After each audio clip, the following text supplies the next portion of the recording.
اور رسول اللہ پر موت کے قریب اس اثر کو فرشتے نے دوبارہ کھول دیا۔ مگر مسئلہ یہ ہے کہ ایسا یقیناً ممکن ہے کہ اور کوئی تھوڑی مقدار میں زہر کھائے تو اس کا انٹرنل سسٹم دھیرے دھیرے خراب ہوتا ہے اور ریزن زہر کے اثر ہی سے موت ہو سکتی ہے، اور غالباً حضرت محمد کے معاملے میں بھی ایسا ہی ہوا۔ وجہ یہ تھی کہ حضرت محمد کی وفات کے فوراً بعد اختلافات ہوئے کہ نماز جنازہ پڑھی جائے یا نہیں۔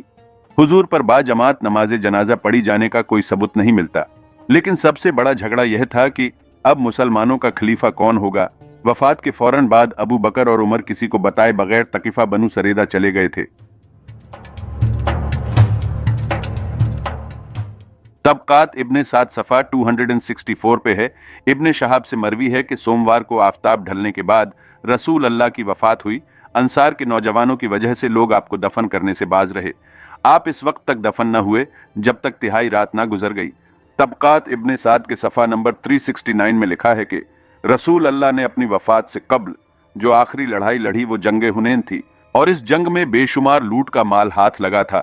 مال غنیمت کی تقسیم پر انصار کے نوجوان خوش نہیں تھے، اور ان کا مہاجرین کے ساتھ ایک واضح اختلاف کا آغاز شروع ہو گیا تھا جو کھل کر ثقیفہ بنو سیدہ میں سامنے آیا، جب انصار نے دعویٰ کیا کہ پہلا خلیفہ ان میں سے ہونا چاہیے۔ وہاں پہ انصار اور مہاجرین کے درمیان خلافت کے لیے جھگڑا اتنا زیادہ بڑا کہ آپس میں جنگ تک نوبت آ گئی تھی، اور بہت مشکل سے 3 دن بعد جا کر لوگوں کی اکثریت نے ابو بکر کے ہاتھ پر بیعت کی۔ ان 3 دنوں کے درمیان ابو بکر اور عمر وہیں موجود رہے اور حضور کی لاش مبارک دیکھنے بھی نہیں آئے۔ تاریخ تبری کی جلد 2 صفحہ 405 کے یہ الفاظ ہے کہ ابراہیم سے مروی ہے کہ رسول اللہ کی وفات کے وقت ابو بکر مدینہ میں موجود نہ تھے، آپ وفات کے 3 دن بعد آئے۔ ان کی عدم موجودگی میں اور کسی کو اپنا منہ کھولنے کی ضرورت نہیں ہوئی، یہاں تک کہ آپ کے پیٹ کا رنگ پھیکا پڑ گیا۔ طبقات ابن سعد کے صفحہ نمبر 630 کے یہ الفاظ ہے۔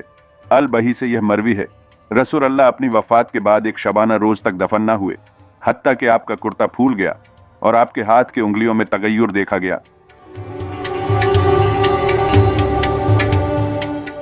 قاسم بن محمد سے مروی ہے کہ رسول اللہ کے ناخنوں میں جب سبزی آ گئی اس وقت مدفون ہوئے۔ رسول اللہ کا جسد خاکی تھا، وہ بگڑنا شروع ہو گیا تھا۔ قصہ مختصر یہ کہ بانی اسلام کی موت کے بعد ان کے جانشین یا ان کے صحابہ ان کی تدفین کے بجائے خلافت کے جھگڑے میں مصروف تھے۔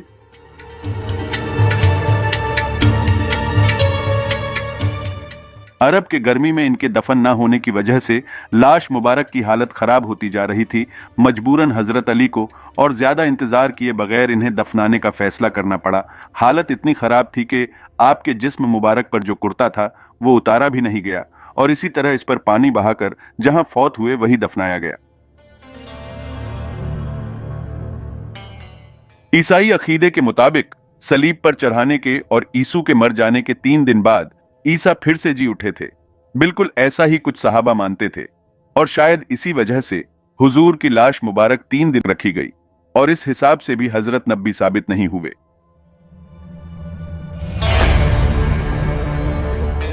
والا جی وہ جو قرآن کی آیت ہے کہ جس میں تم پر کون کون سی عورتیں حلال ہے، تم کس کس کے ساتھ شادی کر سکتے ہو، آپ کی پھوپھی کی بیٹیاں، خالہ کی بیٹیاں، آپ کی ماموں کی بیٹیاں، اور پھر اس کے بعد وہ عورتیں جو اپنی مرضی سے آپ کو ہبہ کر دے۔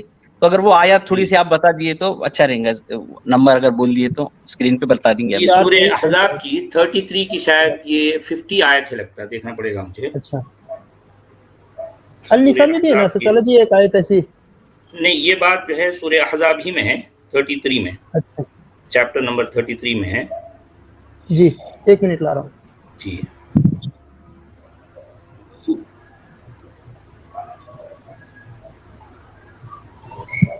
یہ آیت نمبر 50 ہے جی،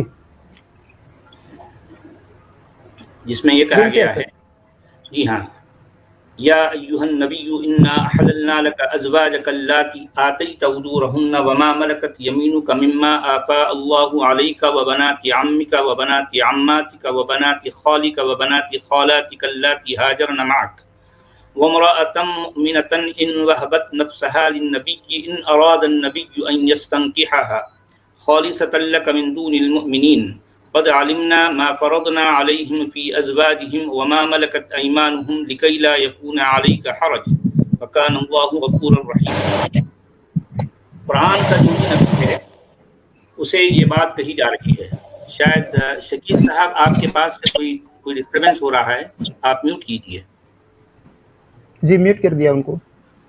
اچھا, اس میں یہ کہا گیا ہے کہ اے نبی ہم نے تمہارے لیے وہ بیویاں حلال کر دی ہیں جنہیں تم ان کے مہر دے چکے ہو, اور وہ لونڈیاں بھی جو اللہ نے غنیمت میں تمہیں دی ہیں, اور تمہارے چچا کی بیٹیاں, پھوپھیوں کی بیٹیاں, ماموں کی بیٹیاں, خالاؤں کی بیٹیاں, اور وہ بھی جنہوں نے تمہارے ساتھ ہجرت کی ہے, اور وہ ایمان والی عورتیں جو اپنے آپ کو تمہارے لیے ہبا کر دیں, یعنی نبی کے لیے, نبی کو وہ اپنے آپ کو جو ہے سپرد کر دیں, دے دیں, یہ لو بھائی یہ میں اپنے آپ کو تمہیں دے رہی ہوں. اب یہ بھی ایک عجیب جو ہے معاملہ ہے. بہرحال قرآن میں آ گیا تو اب لوگوں کو اس میں کوئی خرابی, کوئی ایسی بات نہیں لگتی, لیکن یہ بھی ایک عجیب سی جو ہے تعبیر ہے کہ ایک خاتون, کوئی بھی خاتون اپنے آپ کو, لو بھائی میں تمہیں اپنے آپ کو دے رہی ہوں, ایسا بھی ہوتا ہے کیا؟ لیکن اب قرآن میں آ گیا تو جو خود اپنے آپ کو نبی کے حوالے کرتے. جی جناب. سچ والا جی, اس میں جو چچا کی بیٹیاں, پھوپھی کی بیٹیاں, خالہ کی بیٹیاں, ماموں کی بیٹیاں, تو یہ تمہارے لیے حلال ہے کا کیا مطلب؟ شادی کر کے حلال ہے یا ان کے ساتھ تم سیکس کر سکتے, کیا مطلب لینا اس کا؟ اب بہرحال یہ قرآن کا لکھنے والا اپنی باتوں میں اتنا گول مول ہوتا ہے, وہ بتا یا سمجھا نہیں پاتا کہ وہ کہنا کیا چاہ رہا ہے, وہ کہنا کیا چاہ رہا ہے یہ بتا نہیں پاتا. اب دیکھیے یہاں پر جو الفاظ آئے ہیں, اے نبی ہم نے تمہارے لیے تمہاری ان عورتوں کو ہم نے حلال کر دیا جو جن کا تم نے جو مہر ہوتا ہے, جو قیمت ہے, جو اجرت ہے, ٹھیک ہے, جو اجرت جن کی تم نے اجرت دے دی وہ تو تم پر حلال ہیں, اور وہ لونڈیاں بھی جنہیں جو ہے جو تم کو مال غنیمت کے طور پر ملی ہیں, ٹھیک ہے, لوٹ مار کے طور پر جو ہے, جو تمہیں وہ خواتین جو لوٹ مار میں جو ہے کہیں سے پکڑ کے لا لی گئیں, ان کو لونڈی بنا دیا گیا, وہ بھی تمہارے لیے حلال ہیں. اچھا, اس کے بعد پھر یہ کہا گیا کہ جو ہے چچا کی بیٹیاں, پھوپھیوں کی بیٹیاں, خالاؤں کی بیٹیاں, ماموں کی بیٹیاں, یہ اب اس کا کنیکشن یہ اوپر کس طرح سے بنتا ہے کہ جن کا جو ہے تم اجرت دے کر جو ہے ان کو لینا ہے یا بغیر اجرت کے لینا ہے؟ نہیں, ان کے لیے نہیں ہے نا, اجرت ان کے لیے نہیں ہے, اوپر بول دیا اجرت کا. جی ہاں, تو اس کا مطلب یہی نکلتا ہے کہ جن کا اجرت جن عورتوں کا تم نے اجرت دے دی, جن عورتوں کو تم نے اجرت دے دی وہ تو تمہیں حلال ہیں, لیکن یہ جو ماموں کی, چچاؤں کی, خالاؤں کی, پھوپھیوں کی جو بیٹیاں ہیں یہ بغیر اجرت کی بھی ہو سکتی ہیں, بغیر اجرت کی بھی, کیونکہ یہاں پر اس کی کلیریفیکیشن نہیں ہو رہی. نہیں, اگر میں ایسا مطلب نکالنا چاہوں تو میں ایسا نکال سکتا ہوں نا, مطلب ہاں نکال سکتا ہوں, اس میں یہ گنجائش ہے, اس میں یہ